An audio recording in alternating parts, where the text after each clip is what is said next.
नीतीश कुमार के इस फैसले से नाराज जेडीयू समर्थकों ने प्रदर्शन किया है और प्रदर्शन करते वो कह रहे हैं कि नीतीश कुमार ही हमारे मुख्यमंत्री थे और रहेंगे। चूंकि हमारे संवाददाता ने भी अभी कुछ लोगों से बातचीत की थी, उन्होंने कहा कि वो तब तक प्रदर्शन करेंगे जब तक सीएम नीतीश अपना फैसला नहीं बदल लेते हैं। और सवाल भी वो ये उठा रहे हैं कि आखिर कैसे सीएम नीतीश के सामने ये स्थिति रखी गई कि उन्होंने राज्यसभा जाने को लेकर खुद ही ऐलान किया है।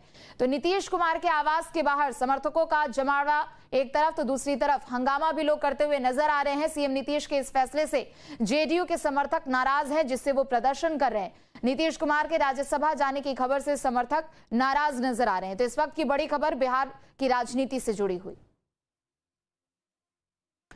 तो बड़ी खबर इस वक्त की आपको बता दें, जहां एक तरफ पिछले कुछ दिनों से ये चर्चा हो रही थी कि नीतीश कुमार राज्यसभा जा सकते हैं। हालांकि बीजेपी की ओर से जब नई लिस्ट जारी की गई थी तो उसमें किसी तरह का कोई समावेश या किसी भी तरह की कोई वहां पर गुंजाइश नजर नहीं आ रही थी। चूंकि आज आखिरी दिन था, आज आखिरी तिथि थी, नामों का ऐलान करना था और नामांकन भी करना था। ऐसे में नामांकन से कुछ ही घंटे पहले, कुछ ही समय पहले नीतीश कुमार की ओर से सोशल मीडिया पर ऐलान किया गया, पोस्ट किया गया। उन्होंने ट्वीट की और बताया कि वो राज्यसभा जा रहे। और इसी के साथ चर्चा ये भी तेज हो गई कि आखिर अब प्रदेश का अगला मुख्यमंत्री कौन होने वाला है। तो नीतीश कुमार ने राज्यसभा जाने का ऐलान किया। उसके बाद उन्होंने कहा कि जो भी नई सरकार होगी उसको मेरा पूरा सहयोग होगा।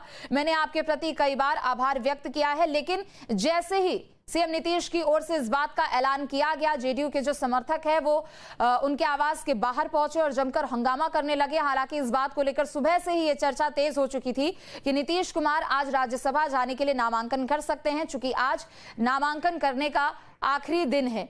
तो ऐसे में मुख्यमंत्री नीतीश कुमार की ओर से यहां पर राज्यसभा का ऐलान किया गया। राज्यसभा जाने को लेकर चूंकि चर्चाएं भी लगातार तेज थी और पहले से ही जो समर्थक है वो यहां पर नाराज नजर आ रहे थे।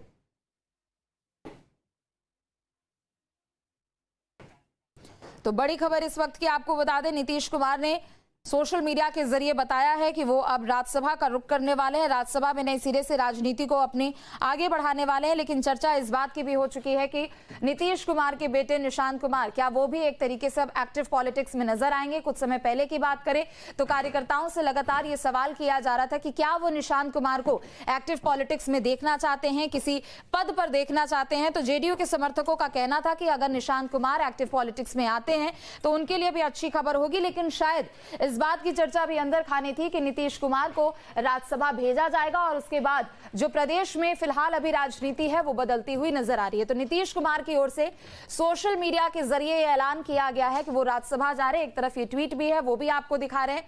हालांकि चर्चा जरूर थी, लेकिन जितनी भी चर्चाएं थी उस पर खुद नीतीश कुमार की ओर से विराम लगा दिया गया और उन्होंने खुद ही इस बात का ऐलान भी किया है। तो बिहार के सीएम नीतीश कुमार अब राज्यसभा जाने वाले हैं। साल 2005 से अगर बात करें तो लगातार वो मुख्यमंत्री थे, चाहे कोई भी गठबंधन हो, किसी दूसरी पार्टी की सरकार हो, लेकिन मुख्यमंत्री नीतीश कुमार ही रहते थे। साल 2022 के समय में भी हमने देखा था जब महागठबंधन के साथ उन्होंने गठबंधन किया और तेजस्वी यादव डिप्टी सीएम थे और उसके बाद खुद उस समय मुख्यमंत्री के तौर पर नीतीश कुमार ने शपथ ली। उसके बाद साल 2023 में भी हम लोगों ने ऐसी तस्वीरें देखी, जिसके बाद जाकर काफी कुछ परिस्थितियां बदली। लोकसभा चुनाव से ठीक पहले यहां पर सत्ता परिवर्तन भी होता है और उसके बाद एक बार फिर से नीतीश कुमार मुख्यमंत्री के पद पर रहते हैं, बकायदा वो शपथ लेते हुए नजर आते हैं। लेकिन जो गठबंधन की यहाँ पर रणनीति थी और जो जोड़ घटाव था सीटों को लेकर, वो जरूर यहाँ पर बदला था। साल 2024 में लोकसभा चुनाव के समय में भी हमने देखा कि बिहार की कितनी बड़ी भूमिका रही केंद्र सरकार से गठबंधन करने को लेकर। और ऐसे में अब चूंकि पिछले साल हमने देखा कि बिहार में चुनाव हुए और एक तरफ जहां एंटी इनकम्बेंसी की बात की जा रही थी, दूसरी तरफ महागठबंधन के लोग भी अपना दमखम भरते हुए नजर आ रहे थे और बार बार यही कयास लगाए जा रहे थे। और चर्चा भी इस बात की थी कि शायद इस बार प्रदेश का मुखिया बदल सकता है। लेकिन चुनाव हुए, नतीजे आए, बहुमत से पार्टी की हुई एनडीए की सरकार वहां पर बनती है और उसके बाद एक बार फिर से प्रदेश के मुखिया के तौर पर नीतीश कुमार को ही शपथ ग्रहण कराया जाता है। लेकिन चर्चा कहीं से भी ये थमती हुई नजर नहीं आ रही थी। अक्सर उनके स्वास्थ्य को लेकर लोग सवाल उठाते हुए नजर आते थे। जब भी विधानसभा में अगर सीएम नीतीश का संबोधन होता था, किसी विषय को लेकर अगर संबोधन होता था, तो उनके स्वास्थ्य को लेकर लोग अक्सर चर्चा करते रहते थे और विरोधी पार्टी भी इसी बात को अक्सर मुद्दे बनाती हुई नजर आती थी और कहती थी कि शायद बैकएंड से यहां पर सरकार चलाने की कोशिश की जा रही है और यही वजह है कि शायद आने वाले दिनों में परिस्थितियां बदल सकती है। लेकिन कुछ दिनों तक इन सभी चर्चाओं पर विराम जरूर लगा रहा, लेकिन एक बार फिर से जब राज्यसभा जाने की बारी आई, पार्टी की ओर से यहां पर नामों का ऐलान किया गया। चूंकि आज आखिरी तारीख है राज्यसभा के सीटों के लिए यहां पर नामांकन करने को लेकर, और ऐसे में बीजेपी ने जब बीते दिन नामों का ऐलान किया था तो उस समय यह सुगबुगाहट नजर नहीं आ रही थी कि शायद नीतीश कुमार राज्यसभा जा सकते। इस बात की जरूर चर्चा हो रही थी कि निशांत कुमार यानी उनके बेटे को एक्टिव पॉलिटिक्स में लाया जा सकता है। लेकिन इन सभी चर्चाओं के बीच में खुद सीएम नीतीश सोशल मीडिया के जरिए ये ऐलान करते हैं और अपने समर्थकों को ये बताते हैं कि वो अब प्रदेश के मुखिया नहीं रहेंगे। जो भी नई सरकार बनेगी उनको वो पूरा सहयोग करेंगे, लेकिन वो राज्यसभा जाने वाले। ये ट्वीट भी आपको दिखा रहे नीतीश कुमार की ओर से किया गया और उन्होंने कहा कि पिछले 2 दशक से भी अधिक समय से मैंने अपने विश्वास और समर्थन के साथ मैंने लगातार लोगों के साथ बनाए रखा है। और राज्यसभा जाने की बात उन्होंने कही। उन्होंने कहा कि जो जनता ने उनके ऊपर लगातार पिछले 2 दशक में जो भरोसा जताया है, जो विश्वास जताया है, वो उसके लिए वो हमेशा आभारी रहेंगे। लेकिन उन्होंने ये भी कहा कि जो भी नई सरकार बनती है उसका वो पूरा सहयोग करेंगे। हालांकि ये तस्वीर अब थोड़ी देर में जरूर जाकर साफ हो सकती है कि आखिर प्रदेश का अगला मुख्यमंत्री कौन होगा। क्योंकि जेडीयू से किसी बड़े नेता के नाम को लेकर इतनी ज्यादा चर्चा नहीं है, लेकिन जो उम्मीद है, जो चर्चाएं अंदर खाने चल रही है, उससे यही तस्वीर अभी तक है कि शायद जो अगला राज्य का मुख्यमंत्री हो सकता है वो बीजेपी का हो सकता है, यानी चेहरा बीजेपी का हो सकता है। और खबर यह भी है कि निशांत कुमार को डिप्टी सीएम भी बनाया जा सकता है। यानी एक तरफ जहां नीतीश कुमार राज्यसभा जा रहे तो दूसरी तरफ उनके बेटे एक्टिव पॉलिटिक्स में जरूर नजर आएंगे। नज़ारा आप देख सकती हैं कि पूरे कार्यकर्ता का जुटान यहाँ पर है। बारी बारी से कार्यकर्ता यहाँ आ रहे हैं और उनका सीधा कहना है कि नीतीश कुमार के खिलाफ साजिश की गई है। इसी को लेकर के आक्रोश है लोगों के मन में। वो लोग चाह रहे हैं कि नीतीश कुमार मुख्यमंत्री बने रहें। हालांकि मुख्यमंत्री नीतीश कुमार ने खुद सोशल मीडिया पर पोस्ट करके कह दिया है कि वो अब राज्यसभा जाने वाले हैं और बिहार में नई सरकार बनने वाली है।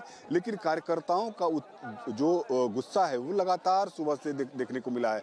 जो जदयू के जो विधायक आ रहे हैं, विधान पार्षद आ रहे हैं, 2 मंत्री इधर से गुजर रहे थे, उनको कार्यकर्ताओं ने खदेड़ दिया यहाँ से।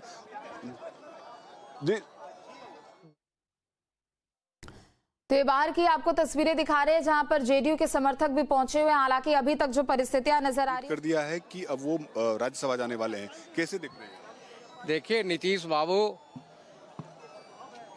कुछ लोगों के प्रेशर में हैं, जनाब के चलते वो दबाव में हैं और नीतीश बाबू पावर में थे, अब पावर में रहेंगे। नीतीश कुमार ने तो क्लियर कर दिया है कि वो राज्यसभा जाने वाले हैं, फिर भी आप लोग यहाँ पर क्यों प्रदर्शन कर रहे हैं? नीतीश कुमार जी क्लियर किए नहीं किए आपके माध्यम से पता चला, लेकिन ये निर्णय नीतीश कुमार जी को बदलना पड़ेगा, क्योंकि उनको बिहार की जनता 14 करोड़ जनता उनको मुख्यमंत्री देखना चाहती है, न कि राज्यसभा सदस्य। और एक कार्यकर्ता भी चाहती है और ये उनके साथ सोई ढंग से षड्यंत्र रचा गया ताकि होली के दिन कार्यकर्ता नहीं रहे। और 5 तारीख की रात में ही बताया नहीं गया, 6 तारीख को किसी को कोई नहीं बताया गया। सुबह हम लोग अब दल के आने से पता चला, हम लोग आए, हम लोग आने के लिए रोका गया। ये आप लोगों को रोका जा रहा है क्या यहाँ?